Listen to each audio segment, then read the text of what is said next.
The Ramsey County Board of Commissioners meeting is now called to order. Would the clerk please call the roll? Fretham, Here. Mattis Castillo, Here.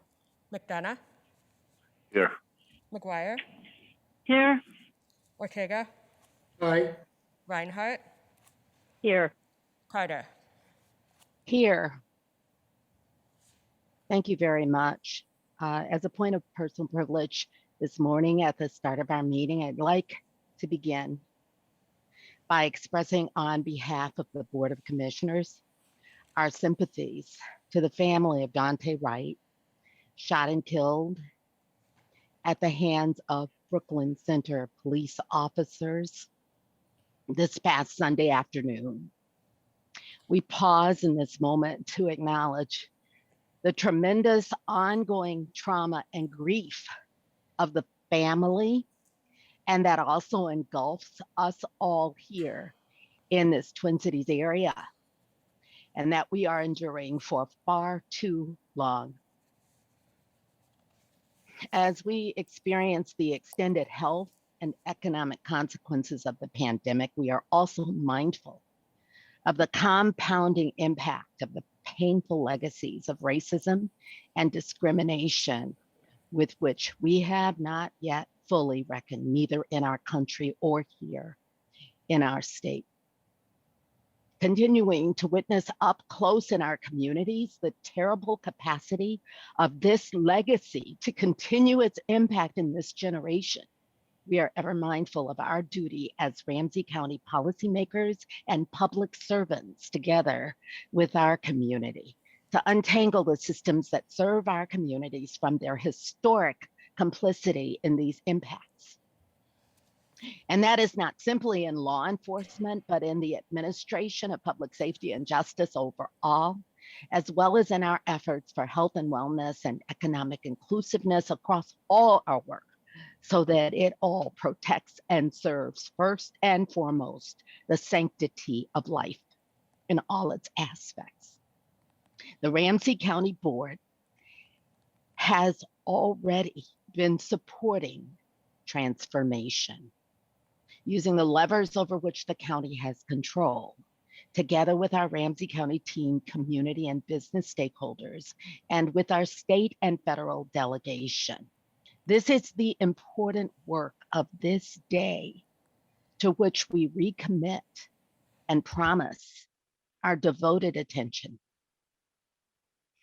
Even as we continue to endure the pain of this current circumstance and this current time, we also commit to use our varied forms of communication to elevate this work to the greater attention and participation of our community, and to observe the opportunities for acceleration together with our partners. I want to thank staff and our community for the healing circles that are in place in Ramsey County to support community and staff.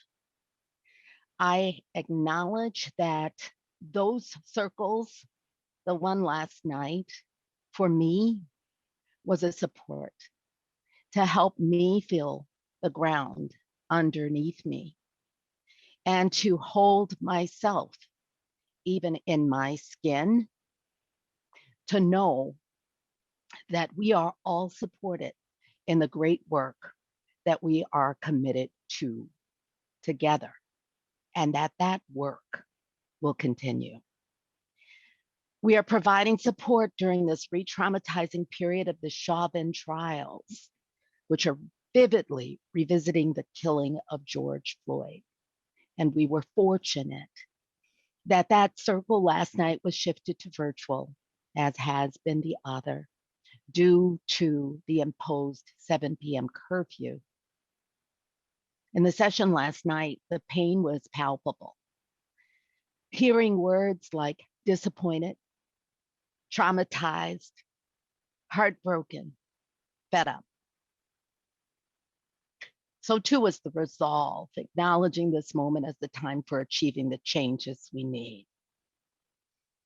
Supported, renewed, activated, refueled. I'm going to ask that today we start our meeting out with our mindfulness moment. I want to ask that we use our breath and our awareness in ways that will prepare us, our bodies, and our spirits for this work that we are doing together with our community. I also want to acknowledge that today we have a board agenda before us and on our schedule, a couple of workshops. We will continue through our board agenda this morning, but we will be rescheduling our workshops to next week for our ARP workshop and for our committee of the whole to the week of the 27th.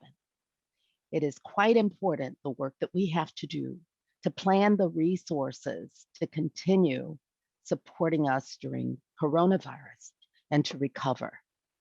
It is quite important that we attend to our committee of the whole around our county-wide work. And the work is continuing, but the workshops this afternoon will be rescheduled.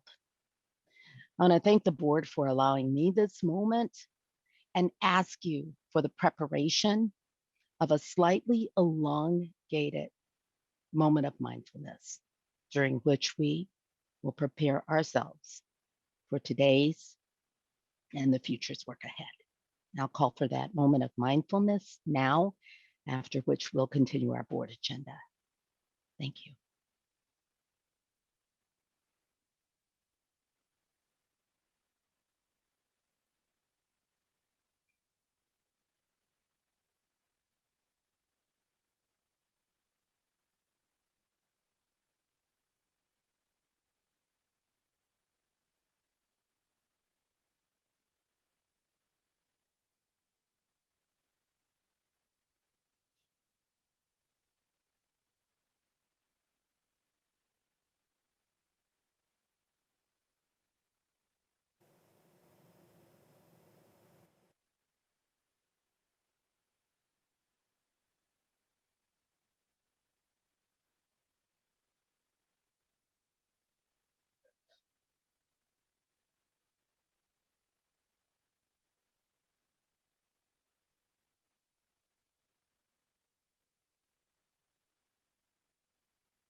Thank you very much.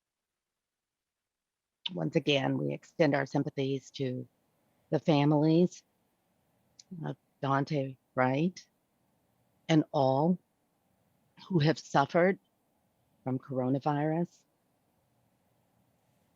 who have suffered economic trial, and all of us who continue to suffer social unrest in response to the pain and anguish around us. Thank you. I'll call on Commissioner McGuire to take us through the agenda. Thank you, Madam Chair, and thank you for that moment of reflection and your very heartfelt remarks. I really appreciate them at this time. Thank you so much. And now I will recite the Pledge of Allegiance. Oh, I'm sorry. Thank you for being mindful of that. I pledge allegiance to the flag of the United States of America and to the republic for which it stands, one nation, under God, indivisible, with liberty and justice for all.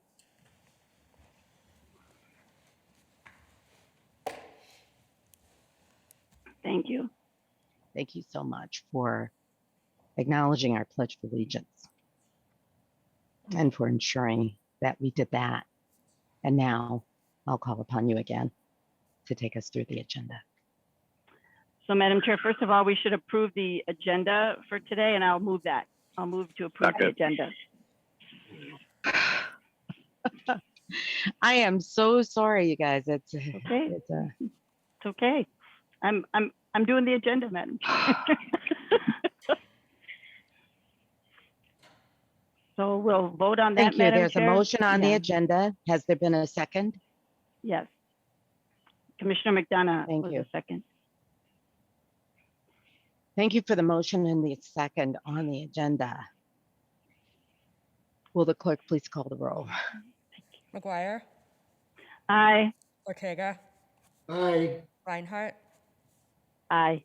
Bretham, Aye. Mattis Castillo, Aye. McDonough, Madam Thank you Chair, I'll very move approval much. of the minutes. And I'll second. Oh, and Thank Carter. you very much. We have a motion on the minutes. Is there any discussion? A motion and a second. Is there any discussion? Will the clerk please call the roll? McGuire, aye. Ortega, Aye. Reinhardt, Aye. Bretham, Aye. Mattis Castillo, Aye. McDonough, Aye. Carter. Aye, thank you. And we have a couple of proclamations before us on the agenda this morning to acknowledge work that is happening in our county. I'm going to call first on Commissioner McDonough for the Public Safety and Telecommunicators Week proclamation, Commissioner. Thank you, Madam Chair. I know we've got some folks from the ECC. If you got your video, turn them on so we can see your faces here as I read the proclamation. I know I see Nancy's here. Commissioner McDonough, Nancy's connection has been very unstable this morning, so I in our teamwork effort together, pledged to read her comments on behalf of the ECC if she's unable to connect here. Okay. County Manager, All we're right. having a little difficulty hearing you Thank you, Commissioner McDonough. I'll just move right into the proclamation. I know Nancy and her team are watching here. So, whereas the Ramsey County Emergency Communications Center provides public safety dispatching services for all police and fire departments within Ramsey County. Whereas the Ramsey County Emergency Communications Center usage of advanced 911, text to 911, and radio technology ensures the prompt response of police officers, firefighters, and medical services within Ramsey County. And whereas the highly trained Ramsey County Emergency Communications Center telecommunicators process over 1 million calls each year, many of them critical to the protection of life and preservation of property with integrity, compassion, and professionalism. And whereas the safety of peace officers, firefighters, and emergency medical responders depends on the quality and accuracy of information obtained by Ramsey County Emergency Communications Center personnel from residents who are often under extreme stress. And whereas telecommunicators are the single vital link for our police officers, firefighters, and emergency medical responders by monitoring their activities, providing them with up-to-date information, and ensuring their safety. Now, therefore, be it proclaimed, the Ramsey County Board of Commissioners declares April 11th through the 17th, 2021, as Public Safety Telecommunicators Week in Ramsey County. And be it further proclaimed, the Ramsey County Board of Commissioners commends the 24 hours a day, 365 days a year, life-saving work and devotion of the employees at the Ramsey County Emergency Communications Center who work to keep our county and residents safe. And with that, Madam Chair, that concludes the official proclamation. If I may, I just want to extend my thanks. And I know all of us, to each and every one of the communicators and call takers at the communication center and the vital service they provide each and every day. And I've been over there on a tour. I don't know if all of you have been, but if you haven't, I would suggest that you get over there and see them in action because it's pretty amazing to watch. And with that, Ryan, I think you said someone was going to read some comments from Nancy, or do we have somebody else here from the telecommunicators that is going to say a few words? Commissioner McDonough, it's going to be me today on behalf of Director Nancy Pass. She it was gutted by the technological difficulties of not being able to stand up today and say these words herself, but on behalf of her team, I said we do this together, and this isn't just one other example of that. So on behalf of Nancy, it is my pleasure to be here to honor the men and women of the Ramsey County Emergency Communications Center. While there is an awareness on the work 911 communication centers do during this National Telecommunicators Week, it is the daily dedication of each of our employees that is truly impressive. I'm appreciative to watch our team working around the clock, including holidays, missing family events, making many other sacrifices, and doing so with a commitment to every citizen that we serve. This past year and recent days has added challenges to our lives, and each team member has gone above and beyond and adjusted as necessary, continually representing Ramsey County in a professional and efficient manner. I am impressed and humbled by the amazing work they do every day, and am privileged to work with this amazing team. Thank you so much for taking a moment to honor and recognize our staff and profession. And I will pause as it appears we have a technical difficulty. Checking to see if we're good to go. I think we're good to go on our end, Madam Chair. Great. All right.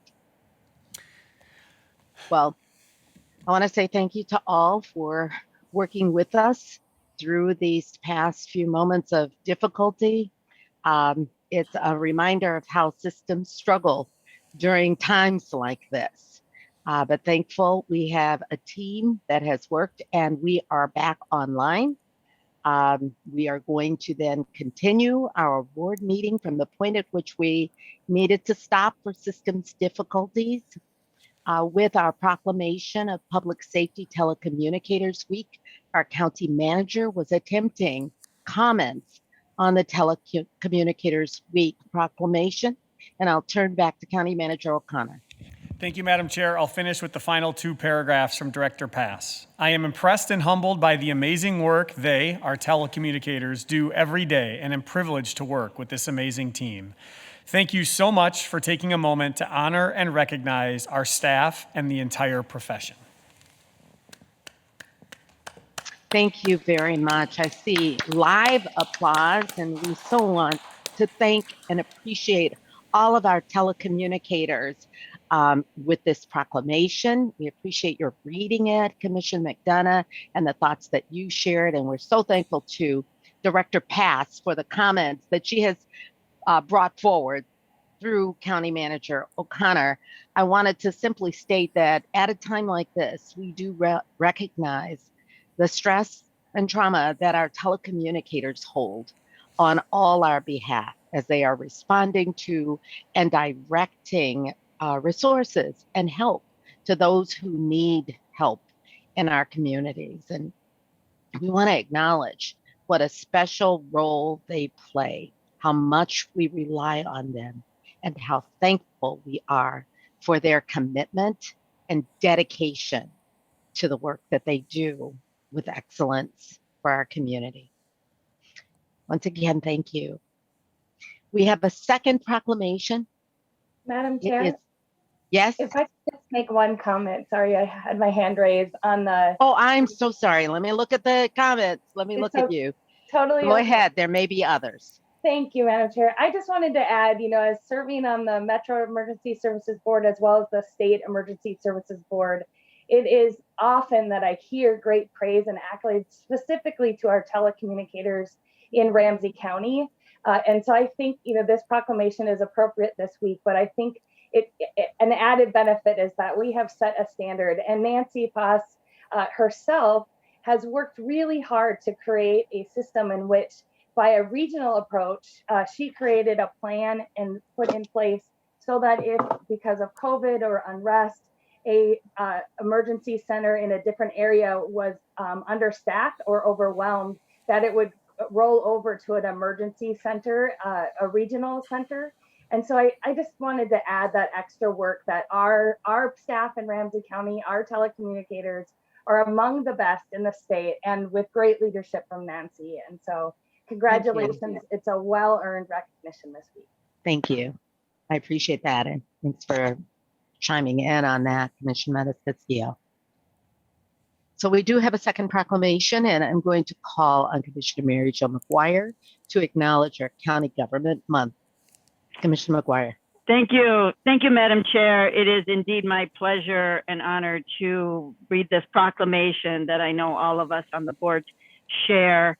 And it is truly an important month to recognize the work that we all do and all of our staff and counties do on a daily basis. But it's great to recognize this. So here is the proclamation. Whereas the nation's 3,069 counties serving more than 300 million Americans provide essential services to create healthy, safe, and vibrant communities. And whereas counties provide health services, administer justice, keep communities safe, foster economic opportunities, and much more.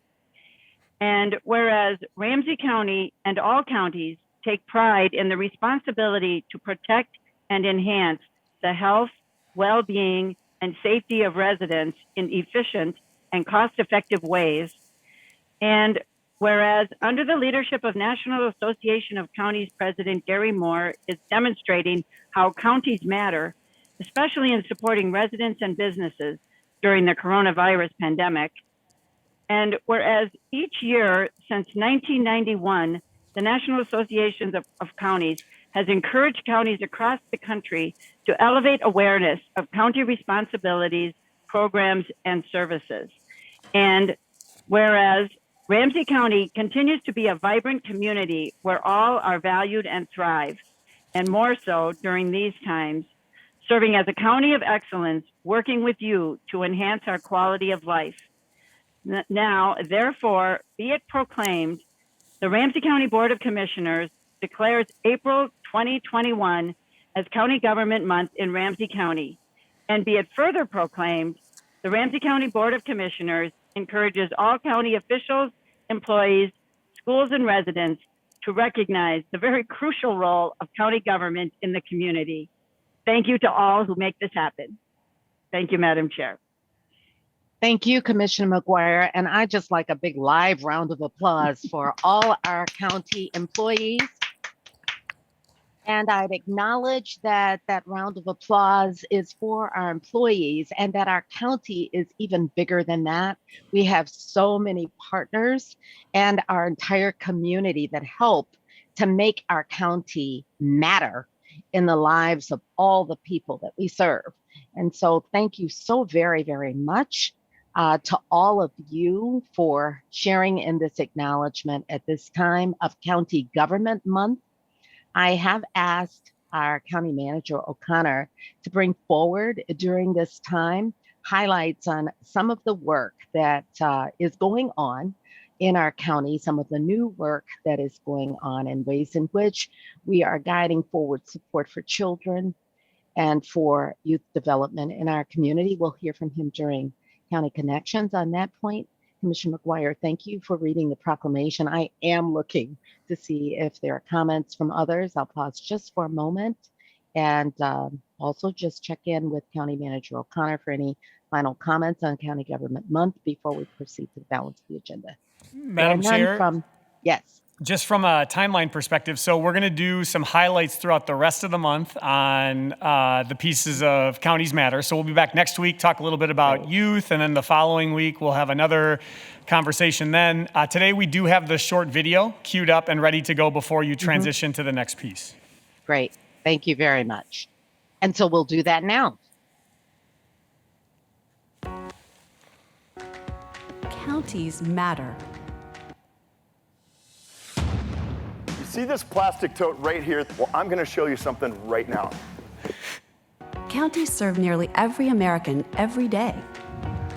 Urban, suburban, and rural, counties work with states, the federal government, and other public and private partners to keep our communities healthy, vibrant, and safe. Whether you're commuting to work or shipping goods around the globe, counties matter. Counties own and maintain 45% of the nation's roads and 4 out of 10 bridges. And we're involved in nearly a third of public airports and transit systems. Counties matter when Americans need us the most. Counties matter because we support smart, fair, and effective criminal justice systems. We help fund police and sheriff's departments. We own and operate local jails, 911 call centers, and mental health facilities. Counties create healthy communities. We invest more than $80 billion in hospitals and medical services each year. Counties matter because we invest in the lives of residents of all ages, improving their quality of life where they live and work. Counties are the building blocks of state, regional, and national economies. We support housing, recreation, and economic development. And we do so much more. From issuing birth certificates to administering elections. Counties employ more than 3.5 million people. In total, we invest more than $500 billion in our residents and our communities every year. Counties provide essential services we all depend on every day. That's why counties matter. Thank you. Thank you very much for that short video on the work and role of counties. Again, we will hear more about the work that's going on in our county, items that we may not be as fully aware. I'm out of breath. There's a bunch of stairs back there. I'm sorry. We have, we're hearing. Hi, my name's Ed. I'm from Blaine County, Idaho. We're Ketchum, working Idaho. on making the background something video go away, Madam Chair. Okay. Okay, thank you very much. And it sounds as though it has gone away. There's more about counties, but we won't hear it right now. We'll wait until our meetings in weeks ahead. So thank you again. I am going to move us on then to our COVID information section. We have a little bit of additional work to do beyond that. I'll call on County Manager O'Connor again for COVID information. Thank you, Madam Chair. Members, we have Dr. Ogawa joining us by video. There is also, I see Laura Anderson joining us right now as well from Incident Command. Kathy Hadeen, Deputy County Manager of Health and Wellness, is here in the chambers as well. And today is a COVID information update. We had a robust, multifaceted discussion last week, so today is more of an opportunity to answer any questions that you all may have. And maybe I'll just jump right to the front on this one and say a number of you already reached out this morning asking about the Johnson & Johnson vaccine and questions around the CDC's announcement. And so I will go straight to Dr. Ogawa to ask her for any thoughts or comments that she has. And if we missed something in the way you were asking me the question this morning, please just jump in during the conversation here where we hear from Dr. Ogawa. Good morning, Commissioner, Chair Carter, County Manager O'Connor. Yeah, thanks.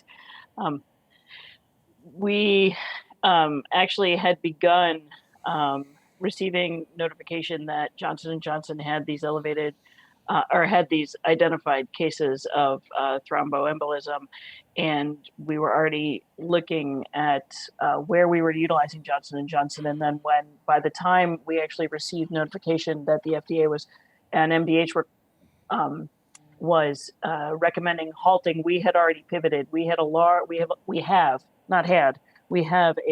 mass vaccination site today that was to deliver over 700 vaccines of Johnson & Johnson. And we have actually already pivoted to be able to provide Moderna to all of those individuals with plans for getting second ones as well. So it is concerning. However, now I get to talk about the medicine behind it, which is cause for caution, but not cause for alarm. So there were, as of April 12th, there were 6 reported cases of all women who had received Johnson & Johnson vaccine, who had an unusual thromboembolic event called a cerebral venous sinus thrombosis. In addition to this thrombosis, they had abnormally low levels of platelets, or thrombocytopenia is the fancy word for it. The concern is that there is connection to Johnson & Johnson vaccine. And so that's why the FDA wants to look closer, and the CDC want to look closer at these individuals' cases to see if there is a connection. We know also with AstraZeneca that there has been reports similar to this of thromboembolic events where there's clotting, but then an abnormally low level of platelets. And so far, there was a study that looked at antibodies being formed to platelets actually in the individuals who are having this difficulty. So the good news is that there's 6.8 million doses of Johnson & Johnson provided in the US and only 6 cases. And so that's very good. It definitely doesn't mean that anybody who has received Johnson & Johnson should run out and be afraid. It's that they should be monitoring for symptoms, abnormally severe headaches, leg cramps, abdominal pain, and they should seek care if they have those. But we still feel that this is a very rare side effect. It's kind of interesting about cerebral venous sinus thrombosis. It's actually more common in women to begin with, a 3-to-1 ratio. You know, when Moderna first came out and we were seeing cases of Bell's palsy, when they ultimately looked at the background level of cases in populations, they were equivalent. Now, I'm not saying that that's what we're going to find, but that still remains a possibility, that what we're seeing is not a causality from the vaccine, but just a heightened notification of background cases. I mentioned we have already pivoted completely for our mass vaccination site today, so we will not be distributing Johnson & Johnson. The other area where we were distributing Johnson & Johnson was in corrections, and we have also immediately ceased giving any of those vaccines in corrections, and we'll be providing Moderna as well. I think that was a lot of information. Probably not the answer to all of your questions, though, so I look forward to other questions. Dr. Ogawa, can I just do the quick summary of the Cliff's Notes version to make sure we're hearing it correctly, which would be, as of now, it's a pause to ensure the vaccine is safe, but the pause does not indicate in any way that the vaccine is not safe. Thank you Yes. both for the more complete information and for the Cliff's Notes version as well. I'm looking to see if there are any questions from commissioners. I have none at this. Oh, I see Mary Jo McGuire's hand. Thanks, Madam Chair, and thank you, Dr. Ogawa. Do we have any idea of the timeline on when the pause will be? I mean, how long do they take to ensure that it's, okay, and or to ensure their concerns are met? We don't have a known time frame, but my guess is the pause will probably be at least 2 weeks, would be my guess, at the shortest, just for a full medical review of the cases. I'm trying to remember, I believe the AstraZeneca was about 3 weeks, or maybe a month. Yeah. I should mention that the cases also occurred within 6 to 14 days after the vaccine. So definitely, if there are more cases, we should hear soon. Mm-hmm. And so thank you for that. Madam Chair, should I have another question or should I wait? Is there more reporting, or if I have another question, should I ask it now? All right, thank you so much. So we've all, of course, been following the news and what's going on in Michigan about how their numbers are up. And they, of course, have said, well, it's because they were doing so well before this that their numbers are now up. And so could you just talk a little bit about what's happened in Michigan? And I mean, I feel like we were trying to do really well in Minnesota too. And would we maybe see a spike as well? Or if you could talk about maybe any similarities that we might have and what we should be ready for. Yeah, unfortunately, I think we all need to be ready for a spike. I don't think that Michigan is alone in this. Our case rates are rising in Minnesota, and we know that there are increased variants, or not just the initial variants that I spoke about before, but even more so variants that are more infectious. And so, and additionally, some loosening of mitigation effects. I think in some ways, people's optimism was ahead of the vaccine. And so the almost all of the variants of interest right now are more infectious. So it will probably take less time being around other individuals and smaller fractions of mitigation effects. Not wearing masks for a shorter period of time for those infections to be passed on. And so I am concerned that we could shift into a setting like Michigan. Many of the cases there are the variants. We also, I worry sometimes that we talk about the variants and we give numbers, and we do, but we can't test every positive. And so the numbers that we're saying in terms of the variants are much lower than what they really are. And so I believe that and we know now in Minnesota, probably more than 50% of our cases are some form of more infectious variant. And it's probably even higher than that. We have yet to see too many variants that make clinically significant more disease, but they're out there and they will likely be. I appreciate that. I appreciate that. Thank you so much. And just on my last comment, my last question or comment, if you would comment on the fact that just because people are vaccinated, that doesn't mean they need to let the guard down. I think that's why we're seeing spikes, but we should still be masking. We should still be watching how many people we're with. Could you just reinforce that again? That I think because more and more people are being vaccinated. I mean, I know in my own family, we had more cases now than we did a year ago. So just because one of my family members, their kids got it again. So, or not again, but they got it. So we're nervous about that. And so. Absolutely. We are, so right now, again, the most important factor for limiting spread of this infection is using those mitigation things that we know work well. That is masking, staying at least 6 feet away from other people and not crowding in small spaces because we know it's respiratory. And without masks, we do worry that it can spread in the air. And we know that. Also, making sure that even if you are vaccinated, all of the same rules still apply to you. I think the CDC understandably said that if all individuals are vaccinated, you could reduce some of those mitigation effects.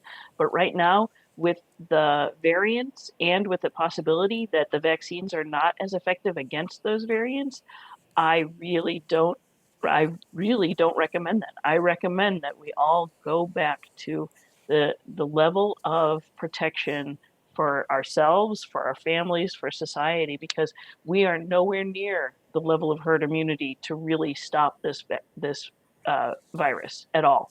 And that's what we're seeing.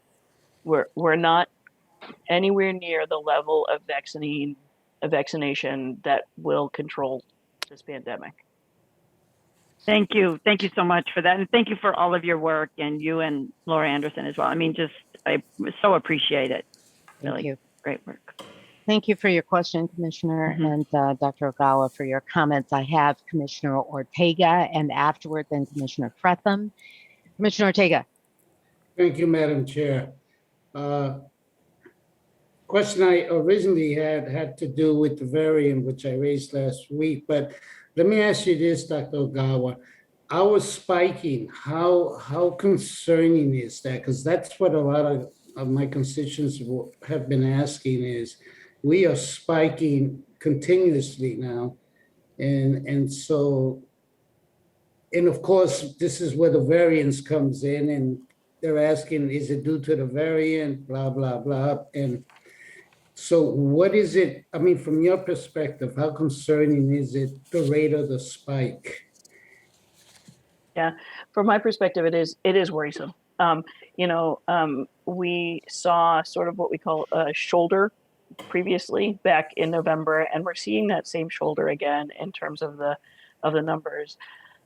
What we're hoping is that if we utilize the vaccine the way that it was intended to reduce morbidity and mortality associated with severe disease, then we may see the case numbers rise, but the deaths not rise. That would be the best case scenario. I'm not convinced that that's going to happen yet, though, because we don't know for sure if all of the variants are if we're protected against all of the variants with our current vaccines. So my biggest concern is that we're going to see a spike, and we will continue to see a rise in hospitalizations and intensive care unit usage, which we are seeing.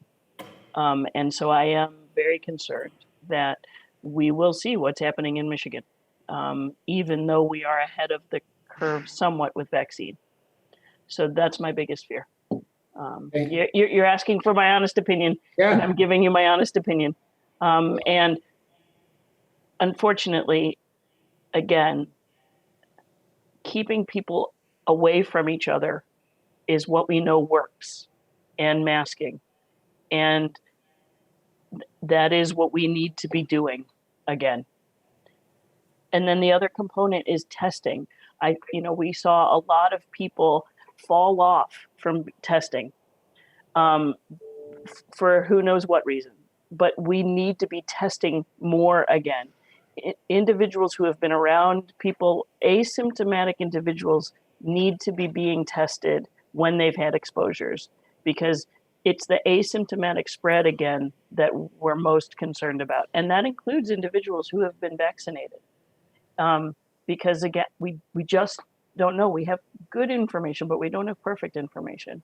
And so the health systems now are doing a much better of allowing testing for asymptomatic individuals if people have been exposed. And so the concern that we had early in the pandemic, when you had to be symptomatic or tests weren't available, is lessened now.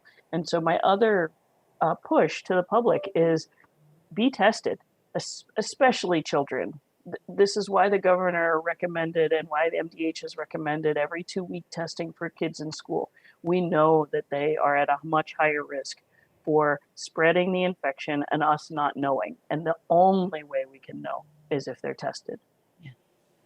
Thank you so much. Thank you very much, Commissioner Ortega. Commissioner Fretham? Thank you, Chair Carter and Dr. Ogawa. That's right where I was wanting to go as a parent with a middle schooler who did return to school. Does this increase in variants, especially since we're hearing that it seems like younger people are more likely to be infected with some of the variants and likely to suffer more severe consequences. Does this change the metrics at all in terms of whether parents should consider opting out of in-person learning? I know we have distance learning as an available option to us, or whether new guidelines will be put into place. Should we be testing more frequently? My family's been doing every 2 weeks, and so far so good, but should we be considering doing it weekly? What are the metrics that we should be using now? And are they, obviously we're not using what was originally put out, but are there new metrics we should consider in terms of making decisions about school safety?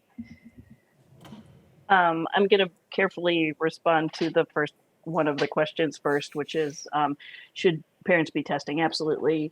Like I mentioned, I think 2 weeks, based on how the virus replicates, infectivity and things along those lines, are reasonable. The shortest interval that I would probably recommend would be 10 days, which is really about 2 weeks too. So I think 2 weeks is reasonable, but I do think it's extremely important to be testing. I'm going to defer the other questions to my colleagues at the state and the governor's office, only in that, we recognize that distance learning is not the best way for students to learn. And we know that it's exceptionally hard on students, on families. It's also difficult on teachers and educators to have to run two different situations. So I'm going to defer. I have a feeling we will be seeing some recommendations coming back out, though, if we see another rise in the case rates and things like that. Yeah. Thank you. Commissioner Reinhardt. Thank you, Madam Chair. One of the questions that I have, and as we started out today and talked about the Johnson & Johnson vaccine and what has gone on with the AstraZeneca one as well, the reluctance of people or the rejection of taking or having the vaccine. It's very difficult, obviously, when we're trying to make sure that we get as many people vaccinated as possible, when there's so much misinformation and purposeful, it seems, misinformation out there about the vaccine. I mean, we need to understand when you put a pause on Johnson & Johnson, that's what it is, and that a full medical review is taking place. But what are we seeing as far as, excuse me, the reluctance of some folks to have the vaccine?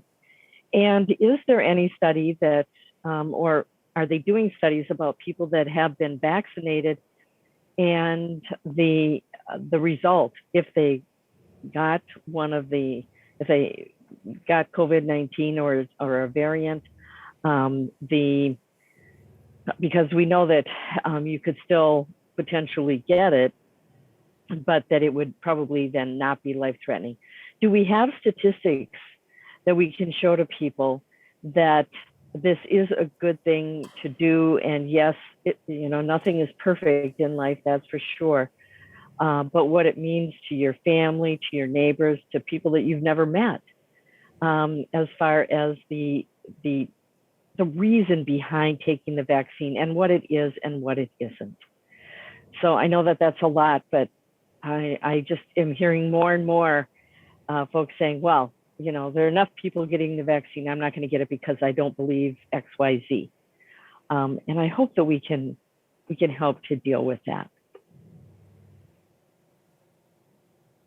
Chair Carter, Commissioner Reinhardt, I'd like to take that question, at least a portion of it.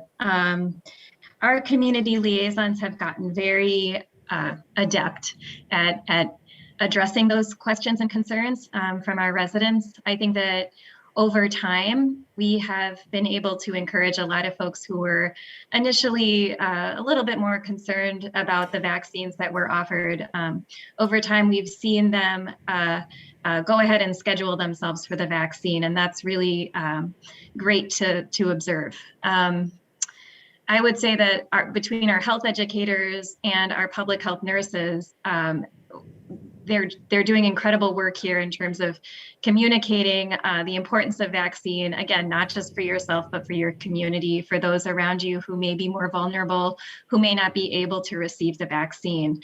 There's a growing amount of research out there that appears to demonstrate after vaccine, folks who potentially are diagnosed with COVID-19 have less severe disease. So I think that's something else to point to as well. There's fewer hospitalizations, there's just much less severe impact when someone does encounter COVID-19 after vaccine. So I don't know, Lynn, if you have anything to add around that. I think we'll see that evidence continue to grow over time. Yeah, Chair Carter, Commissioner Reinhardt, I also agree that, this is a work in progress. I mean, we said that clearly at the beginning of this pandemic, and vaccines, emergency use authorization is just that, emergency use authorization. And we're continuing to study the effects of all of this. They came out quickly.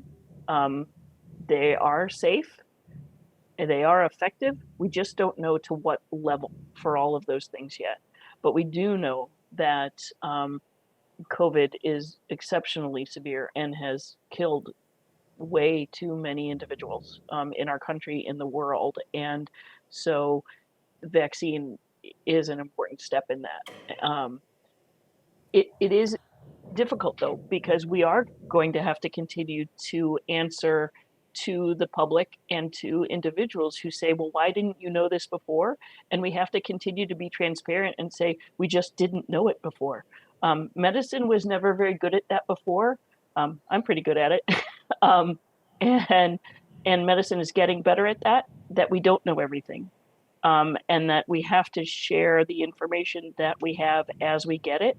And I think, and I hope that remaining transparent, continuing to be able to say what I said last month is different now because we've learned more, because we've had to, is also the reality that we have, and we will continue to do that.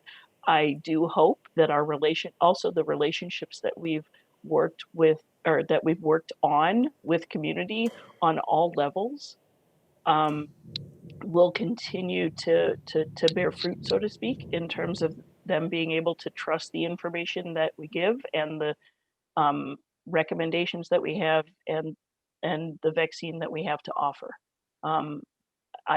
It will not surprise me if we see a little bit of a drop off right now as people think about what it means to them to get vaccinated. And our job is to continue to be open, honest about the information we have, and offer opportunities for everybody. Thank you. And I would like to, I know that there are a number of things that we are supposed to do, including masking and other things. And I just wanted to apologize and tell people that old habits die hard. I realized that I coughed into my hand. So, and that's a no-no. I do have hand sanitizer right here, so I have used that. I just, everything matters. It really does. And so we need to make sure that we're taking all of the necessary steps, including, not coughing into your hand because of the spread of the disease. So thank you very much. Thank you very much, Commissioner, and for all of the responses that we've received from Dr. Ogawa and from Laura Anderson. I want to, there is another question, and then we'll be wrapping up our COVID update. But first, Commissioner Maris-Castillo. Yes, thank you, Madam Chair. I just wanted to give a shout out again to our team that is doing the vaccinations. I heard from some constituents that were able to get their vaccines prior to the start of Ramadan at the Dar Ulum Islamic Center, and they had the staff was there. They said they really appreciate how they really cared about the culture and addressed the concerns of the Somali community in particular. And I know over 200 community members received their vaccine there. So I just want to say thank you. And then they also held a vaccine that I also heard a site at the Tibetan Elder Center, and many of the monks even received their vaccine there. And so there was great appreciation again for our staff really leading into going where the community is, addressing those concerns in a really culturally appropriate way. And so I just wanted to say thank you. I know this is all hard and there's a lot of high touch points that need to happen to get people vaccinated, and our team is doing that. So I just wanted to say thank you for that. Thank you very much. Any additional comments regarding our COVID update from staff? No additional updates, Madam Chair. We'll be back with another update next week. And thanks for everything that Dr. Ogawa and Laura were able to share today. Well, thank you all very, very much, and particularly for the cautions, the acknowledgement of the information that we see on our dashboard at ramseycounty.us/coronavirus regarding the increase in the virus in our midst, the cautions to continue to exercise all our mitigation efforts, and of course, the encouragement for vaccinations and testing as well.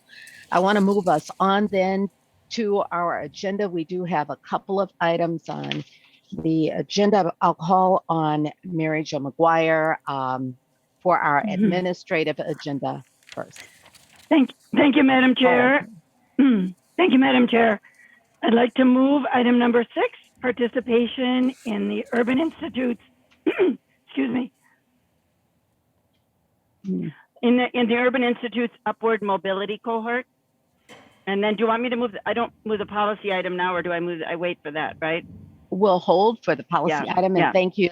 Our agenda is brief this morning with item number 6. I will pull that and call on the county manager to give just a highlight of this opportunity that we have to advance our goals for community. County Manager O'Connor. Thank you, Madam Chair. Commissioner McGuire, would you like to move and second the item to put it on the table and then discuss it? Why don't I do that? Thank you very much. Second. I'll move it. All right. And so now I'll call on the county manager to highlight. Thank you, Madam Chair. And we did get Elizabeth Tolzman here virtually, who's going to join us as well, the Director of Policy and Planning. I'll just highlight 2 brief pieces for you. The request for board action has a lot of information about this cohort. We are very excited about the opportunity to have been selected by the Urban Institute to be a participant in this upward mobility cohort. There were very few jurisdictions around the country that were selected, and we had to keep it under wraps for a little while. And now we're going to do the opposite of keep it under wraps in the weeks ahead. We're going to shout it from the rooftops. If you get an opportunity to see one area, I would cite the documentation pages 34 that talk about the 3 key drivers that propel individuals and families up and out of poverty, which involve strong and healthy families, supportive communities, opportunities to learn and earn. As well as then, if you go to page 37, it talks about the predictors and metrics that the Urban Institute is using. And as we think about our own measurement and our own conversations in Ramsey County and our own performance, as we talk about budgets and other opportunities, there's a lot of alignment with the work here. And continued opportunity for us to improve upon what we report on and how we measure. And I'll just go back to an article to finish as I go to Elizabeth that was in the New York Times approximately a year ago. It was in the Upshot, the data-driven section, showing upward mobility in the United States, particularly along racial lines, and how the mobility of 2 generations ago is simply not the mobility that we see today. And I do not say that as a dispiriting thing, but as a call to action, and that this is an opportunity for us to galvanize and organize. Elizabeth, what would you like to add from the perspective of policy and planning? Thank you. Thank you, and good morning, Commissioners. County Manager O'Connor did a great context and history of of our upward mobility cohort grant. I just want to delve a little bit further. We were selected to receive $125,000 in grant funds. Over 100 counties applied for this opportunity, and Ramsey County was one of 8 finalists chosen to participate in that. Other peer counties include Alameda County, California, Boone County, Missouri, Philadelphia, Pennsylvania, Riverside County, California, St. Lucie County, Florida, Summit County, Ohio, and Washington, D.C. And we should be really proud that we were selected. We worked with our EAC, Equity Action Circle, in this application, and our community partners, including the Community Action Partnership of Ramsey and Washington counties, East Metro Community Centers, St. Paul Promise Neighborhood, and a Suburban Ramsey Family Collaborative. And we've already started this work with the partners. As County Manager O'Connor mentioned, we had to keep it under wraps until all contracts were finalized. But we identified 3 areas to focus on our mobility metrics. That includes preschool and early childhood education, overly punitive policing, and concentrated poverty in schools. Again, we can't do this alone without our community partners. This is a direct correlation to our work around our community indicators and our performance metrics and our 4 goals of well-being, accountability, prosperity, and help me out with the 4th one here. Accountability. You just wanted to make sure I was listening to you. Thank you. Thank you, Director Tolzman, for that update. And also a shout out to Cassie Fitzgerald and Martha Faust in the Policy and Planning Division and Community Economic Development for their help in organizing the application that went in. Thank you. We are so proud and thankful of the work that is happening here and of the opportunity that we have along with our cohorts across the nation to engage in this work around upward mobility. It does not depend upon the grant that we are doing this work. but it is a great opportunity to include organizations within our community and to ensure our community's focus or to highlight this in the community and ensure that participation that we need to reach the goals, our goals of POWA. Thank you, Commissioner Reinhardt. Prosperity, opportunity, well-being, and accountability. Thank you to Director Tolsman and also to the County Manager for highlighting this work. It is on the table with a motion and a second. I see no questions further, and so we are going to ask for the roll call.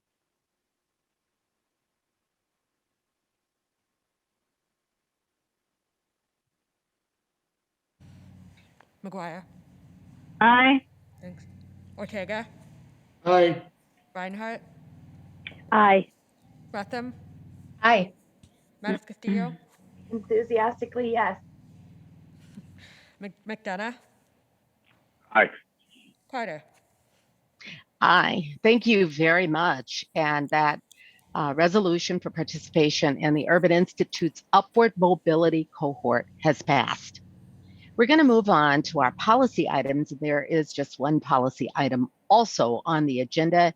It is being brought forward by our Housing and Redevelopment Authority, and it focuses on an area of operation, sharing our request to the cities of St. Paul and North St. Paul to pass a resolution that will allow for expansion of Ramsey County's Housing and Redevelopment Authority's area of operation in order to create and support housing and redevelopment projects within their communities. I'll call for a motion. Madam Chair, I'd like to move this policy item. Thank you, Commissioner Maris Castillo. And a second. Second. Thank you very, very much for the motion. And the second, which I heard first from Commissioner Ortega. And I'll ask for any discussion or questions on this resolution. Oh, I'm sorry, will the clerk please? Oh, no, are there questions or discussion here? Yes, Madam Chair. Thank you, Commissioner Maris Castillo.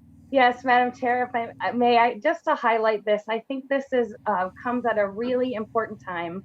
As you know, we have been talking throughout today and through the past couple of years about racial equity and inclusion, and it really builds upon all the work that we have been doing. Earlier this month, we released our Economic and Inclusion Competitive Plan that really lays out the steps we must take to move forward to ensure that we have housing and that we center racial equity at the heart of it.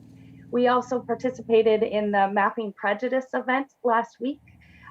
Even though it seems like a lifetime ago now, it's really important to think about how do we address the long-term impact of systematic racism on individuals and the ability for upward mobility, the ability to go into upward mobility in our communities of color.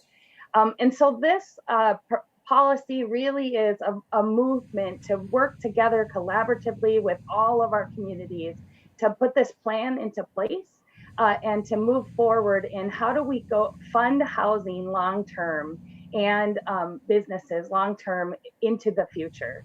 There has been some question and talk about the money coming from the federal government as well as potentially from the state. And I just want to address that as well, is that we need all of it. In that this alone, this movement to work and to ask for a proclamation from our two cities that we require it from in order to move forward with an HRA levy in Ramsey County. And we have not had a levy for housing specifically in the past. And we know that we have a long way to go to meet the needs. There are 15,000 units that we are short in Ramsey County to address the housing need. And so even with the money coming from the federal government potentially and the state, it will get us along our way, but it still won't be enough. And we need to think about how do we sustain moving forward the investment into housing. So I think this is a great opportunity for us. It's important to know that this partnership with the city of St. Paul and North St. Paul are required because their HRAs existed prior to our HRA. So it's a part of the process that we are inviting them in to be participating with us as we move forward and raise an HRA levy. The HRA levy will raise about $11.5 million annually, which is a good place to be if we think about sustainment. So if it doesn't replace the money potentially coming from the state and the federal government for the investment, but allows us to sustain the housing infrastructure. The other part that I think is most telling, as we have done this work for a long time, is that we know that if we have enough housing in Ramsey County, we can close the wealth gap between communities of color and white communities in one generation. And I think knowing that as an absolute fact, it is something that we must make happen. And I think it's a moral imperative that we know that we can do it, that it is possible in one generation. And so this puts us in that trajectory to accomplish closing that wealth gap and truly address upward mobility for our entire community. So with that, I'm very excited to move this forward and continue this work in partnership with our cities, with all of our communities, and with Commissioner Reinhardt as my vice chair of the HRA. Thank you very much, Commissioner Manis-Castillo, for highlighting this important transformative work and for your work as chair of the HRA in driving this forward in our county. And I will call on our vice chair of the HRA, Commissioner Reinhardt. Thank you, Madam Chair. Yes, this is an opportune time for us to be talking about this. And I know that the city of North St. Paul, which of course is in my district, is really, trying to move forward with what it needs to do within the community. I think it is important. Commissioner Manis-Castillo did a great job of an overview of this. And I just want to add a couple of things. This is just one tool that will help us leverage funds. It will help us leverage federal funds, but also private sector and nonprofit funds as well, because as Senator Paul Wellstone has said, when we all do better, we all do better. And that's what this is about. When you're talking about the wealth gap, you're also talking about economic development and the businesses within the communities and what they need to do in order to make to help close that wealth gap, which then of course is tied into housing as well. I think it's important to understand that the projects that we will be funding will be community driven, municipal driven. This isn't something where we're coming in and saying, hey, this is what we're going to do, and the city, you need to deal with it. And I know that that's being pretty simplistic in what I'm saying, but it is something that if there is a project or a business or a housing development or whatever it is that helps to build up our communities, that we will work with them to make that happen. And so it's really locally driven, and I think that's so incredibly important when we're talking about the HRA. And so we will see what goes forward, and as far as these two resolutions, and I'm hopeful that the community will see the positive benefit side of this in putting back into the community and to leverage other funds as well. So it's something that I think is very important, and I am hopeful that we will get that support from both the city of St. Paul and the city of North St. Paul in moving this forward. Thank you. Again, thank you so much to both of you for highlighting this. It's important to note that these two cities, because of their prior authority, are the only two within Ramsey County who would need to approve this. And it is a very important question that we are calling. We appreciate the opportunity in moving this forward today. If there are no further questions, I see no further hands, or for further discussion, I will then call on the clerk for roll call. McGuire, Aye. Ortega, Aye. Reinhardt, Aye. Bretham, Aye. Manis-Castillo, Aye. McDonough, Aye. Carter. Aye, thank you very much. And so this important Housing and Redevelopment Authority area of operation resolution has passed. we're going to move on to our legislative update again. Commissioner McGuire. Thank you, Madam Chair. And just want to start out by saying, of course, thank you to Commissioner Mattis Castillo, who's a co-chair with me on that, and Commissioner Carter also, who's been attending our meetings, and also to Jenna O'Rourke and Melissa Finnegan for their great work. The highlight of the week, of course, was that we had a legislative delegation meeting, which I always start by saying that all of you wish you could be there, but you're not able to with the notice requirements. But we had 18 out of 25 legislators that came to this. This is almost a record for us to have that many legislators at a 1 hour long meeting. They were engaged, they listened, they learned from us. We mainly talked about the America Recovery Plan and told them that more was to come on that, which I know they'll be interested in that next meeting. Commissioner Mattis Castillo talked about the Economic Inclusion Plan. Our government relations staff talked about our omnibus bills and strategies to work together for the next few months. And there was a good discussion afterwards. It lasted an hour. As I said, we had really great engagement from our legislators, and they really like the updates. So we're so fortunate to have a delegation that wants to be as engaged and in our work as they are. So we're just going to keep building on that and using that, and going to try to have a meeting every 2 or 3 weeks, just an update to talk to them about that. So kudos to everyone who had a part in that, Jen O'Rourke, Melissa Finnegan, and everyone who really made that happen. And of course, to all of our legislators who are working so hard on our behalf. Now, next, the House released their bonding bill over the weekend. So $500 million. This is a non-bonding year, so this would be less of a bonding bill than we hope to have next year. And so there's some general funding provisions that we can qualify for in the areas of housing, homelessness, business redevelopment, and different things. We did not get some of our priorities in that. I believe they'll be waiting till next year for the big bonding bill for our priorities of River's Edge, Rush Line, or Riverview Corridor. So we'll be definitely continuing to work on those. $25 million for passenger rail. So we're assuming that the second train to Chicago would be included in that. So we'll keep working on that. So the House did focus on equity priorities and smart climate decisions. And as we said, the dollar amounts are smaller, but it's a non-bonding year. So we'll just keep working with the Senate on all of this as well. On the waiver front, and I know Commissioner McDonough worked so hard on the waivers with AMC and MAXA. So 4 of the DHS COVID-19 waivers, they want to make them permanent, and that's continuing through the process. All the 4 waivers were approved by the House Health and Human Services. The Senate is approving 2 of those, but we'll keep working on that and hope that we get all 4 of them in the end of when we have conference committee.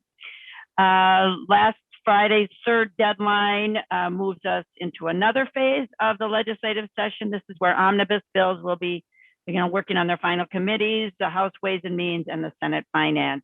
So there'll also be long floor sessions to talk about these bigger bills before they go into conference committee.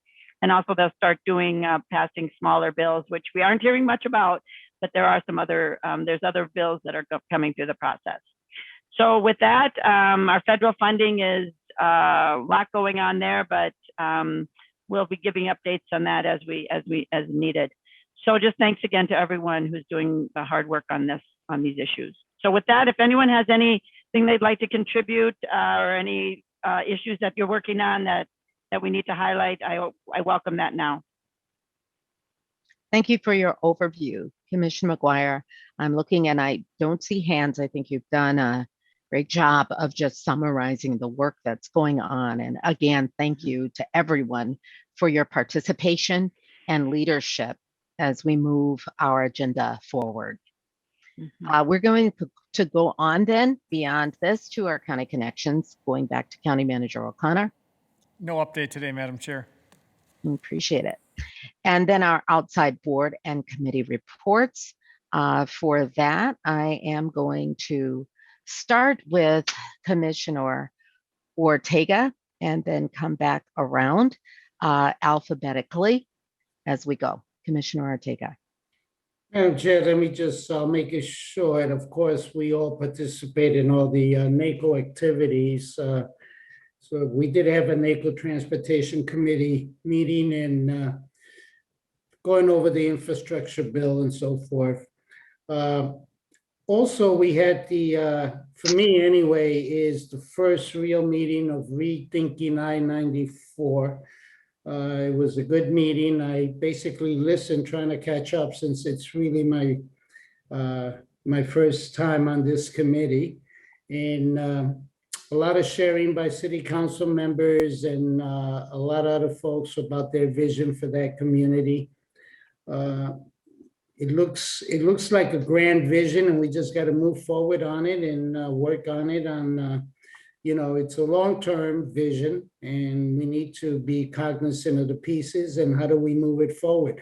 My one disappointment was that I felt like we needed more participation from Minneapolis on this. It seems to be St. Paul oriented.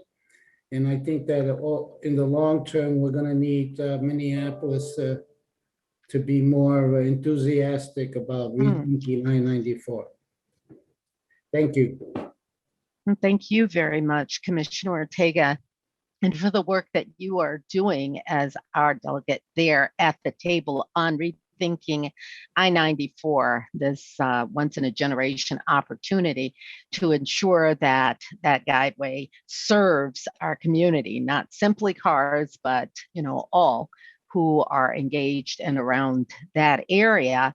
I would add that in prior years, Minneapolis has been at the table.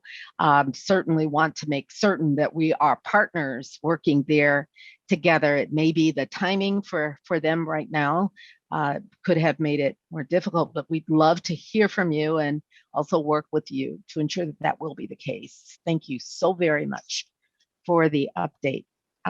Looking to see if there are no questions there. Thank you. Let's go on to other commissioners for our updates. I'll call on then Commissioner Reinhardt. Thank you, Madam Chair. I know that the Mapping Prejudice event was already mentioned, and it's the second time I've seen part of that presentation anyhow, and it is really stark when you look at the data and the history and what a difference that has made, a negative difference that has made as far as the wealth gap. And I just think that the work that's being done there and our partnership with other communities is so critical. And kind of in line with that as well is the environmental justice and climate change. And I was asked by NACO to be part of the task force on climate change that is working with the conservation districts and other organizations across the country. And so I attended my first meeting of that and also participated in the 30 by 30 climate change initiative discussion with regarding environmental justice that was from President Biden and Vice President Harris's administration. Let's see, I guess I would just like to comment that Commissioner Carter, I so appreciated your words at the beginning of this meeting. And I just want to say how what is happening right now from so many different perspectives can easily overwhelm us. And I'm not sure I can express this the way I really want to, but when I saw the picture of Dante Wright with his child, I was feeling overwhelmed by the tragedy, but I realized that I couldn't allow that to stop any movement forward. And in fact, it will strengthen our resolve. to make the changes that we need to make. And I know that we are on that path in Ramsey County. But that's the way that I needed to move forward. It will strengthen my resolve, our resolve. And I wanted to say thank you to you, Chair Carter. Thank you so much, Commissioner Reinhardt, and for that statement of all our resolve and commitment. Commissioner Fretham. No update this week. Thank you. Thank you. Commissioner Castillo. Yes, thank you, Madam Chair. I have a couple quick updates, and thank you, Commissioner Reinhardt, for your words as well on the situation of the death of Dante Wright. I appreciate all of you very much. I had the opportunity to meet with Amtrak officials earlier this week, last week, to talk about infrastructure plans and about our work together to advocate for the second train. It was a great meeting. They also took a tour of the depot, and we talked about where there could be improvements for ADA accessibility, as well as improved service delivery, and put a pitch in for bringing back red hats or some variant of that at our depot, because we know that folks coming in from Chicago, where there are red hats, have an expectation when they arrive here, especially when we're increasing the traffic through our depot. And they were very open to that and excited about it. So we'll keep plugging at improved services here at our St. Paul depot. We also talked about, as they're rolling. Commissioner Castillo, I think you mean red caps. Yes, that's what I mean. Thank you. And we also talked about, as they're releasing their infrastructure plan in conjunction with President Biden's plan, to consider putting resources available on the back end as well as the infrastructure side, but for ongoing operating costs, so that it isn't a burden onto local municipalities and such. And they were also open to that. So I think that there are good conversations in the work, and we can continue advocating for what we need. And I look forward to more transportation at our depot as things increase. I also had the opportunity to visit with our electrical union workers at IBW 110 and took a tour of their solar and wind operations. And so, as you know, I visited the previous week to our pipe fitters and steam fitters on their environmental heating and cooling system, thermodynamics, and same with our electrical union. They're really looking at how can they be on the cutting edge to think about our environment and technology and improving energy efficiency. And so great work and partnerships there as well. And then last, I just wanted to share, because it will come up before we have another board meeting, this Thursday is tornado drill day. And sometimes when people are unprepared, it can catch us off guard, especially since we're gonna have some rough weather this week. So today winds are gonna be high, it's cold, we've got some snow coming. But the tornado sirens are going to go off on Thursday, so don't be alarmed, except for that it's an opportunity to practice your drills on Thursday afternoon. And it's important to remember that there is no second alarm for an all clear. So it's a one-time system. If you hear a second, we might want to check the weather report. So just want to share that with folks listening, as tensions are high and things can startle us. We want to know that that tornado siren will be coming Thursday afternoon statewide. Thank you. Thank you very much for those updates and the warning, Commissioner Mattis Castillo. Commissioner McDonough. No report, Madam Chair. Thank you, Commissioner McDonough. Commissioner McGuire. Thank you, Madam Chair. Just a few things that I want to give some shout outs, because our staff, of course, is continuing to do amazing work.